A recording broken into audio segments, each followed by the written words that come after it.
Expectations. If you don't set them right, especially with your buyers at this time of year in the winter months, you are bound to have some frustrated clients by the time you get to March or April, no question about it. And what I thought I would do while we're here in Aruba is bring my friend and President's Club Elite member, Mr. Paul Cervone, in to talk and to give some of you some pointers on the importance of setting expectations, because he and I were talking about it just yesterday, and I wanted to bring you in. So say hello, Paul. Thank you. Hey, good morning, and thank you, Anthony, for having me aboard here today.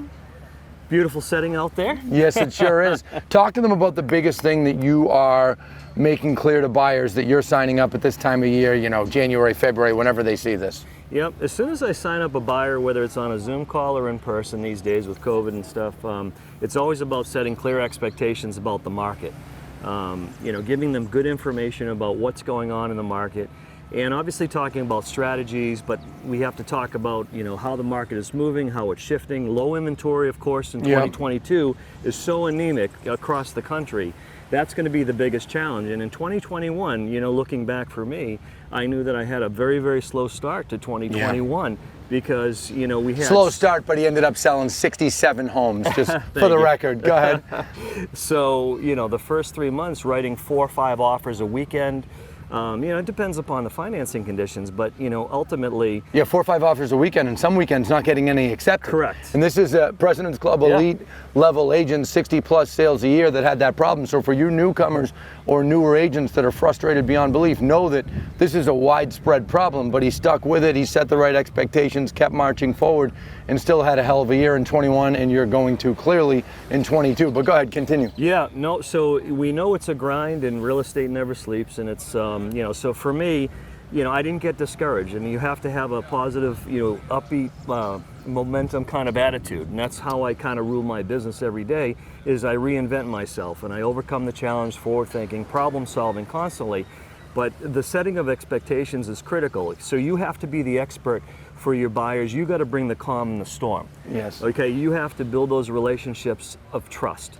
So, you know, one of the things I know that you do, and I've been talking about it for years, is you show them what's going on. You don't just tell them. Correct. You're showing them inventory reports. Why don't you elaborate on that? Yeah, so I like to do my snapshots of inventory, you know, pulling from the MLS, and we, at our brokerage, we have very, very robust reporting tools and history, so I kind of share any of that metric and data because that keeps it real. Yeah. You know, and I'm also sharing some education from even third parties, because sometimes they don't necessarily think, you know, I'm the expert. They don't believe it. But when you start to share data from, you know, national entities or people, articles. Now, do you send a lot of those via text or email? I know I've talked to a lot of agents. They're moving more to text. Great question. You know, here's the thing, and I think this is a great tip. Text seems to be so much more impactful these days, and I don't know if it's because of COVID, distractions, or what, but even just getting people available to chat about things.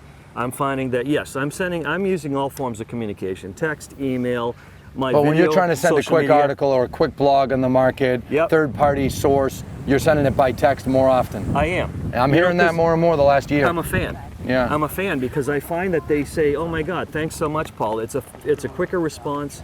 It shows that you're an expert. It shows that you care, and that's another great tip, is that you have to show that you care about their success. Yes. And you want to get them on the path of their success, and you're there to clear the obstacles, set the right expectations. Well, and that's part of why you had a lot of people, like a lot of agents, you had a ton of buyers get frustrated last winter and early spring, but the majority of them stuck with you into spring and summer, and you sold them homes. Yeah. You were saying how some sell-by clients up to 8 months to have success. Correct.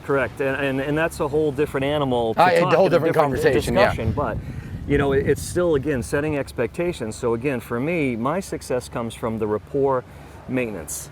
You know, so that I'm always educating. If you follow me on social media, you'll see that I'm all about the journey, the success of the client. It's not so much about Paul Cervone and my success.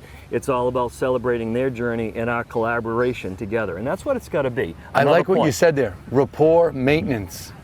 Thank you. I've never heard that one. Yes. I'm going to use that. Okay, Rapport. buddy. But you're right that it's maintenance. But go ahead, make your last point, and then we'll wrap it up. Okay, all right. So I would say just for 2022, for all of you, whether you're young in the business or you've been a seasoned veteran or what have you, make sure you have a good plan for 2022. As far as setting goals with your buyers, again, the rapport maintenance, the rapport building, the education, share the metrics of what's going on in the market. We have some great tools at our brokerage that we use. We call it Ready to Strike, and it's talking about strategies and winning strategies. Well, and they can get access to that. They can. I want to point that out. So we don't Yes. want to plug our brokerage. Correct. But if you go and look up Ready to Strike on our company website, I'm not mentioning the name, Right. most of you know what it is, search my last name, Lamacchia, and you search Ready to Strike, the whole blog's there. Yep. And it describes step by step, and he's taken that and showing it to clients. And Yep. well, The thank real you, sir. deal. The real deal. The real deal right? is another So one. we got so much going on, so many good things, so many great tools. And you use them. Sharpen your tool belt. That's all I can tell you for 2022. And happy selling. Good luck. Thank you, sir. Thank you, my friend. Appreciate it. Okay, you bet.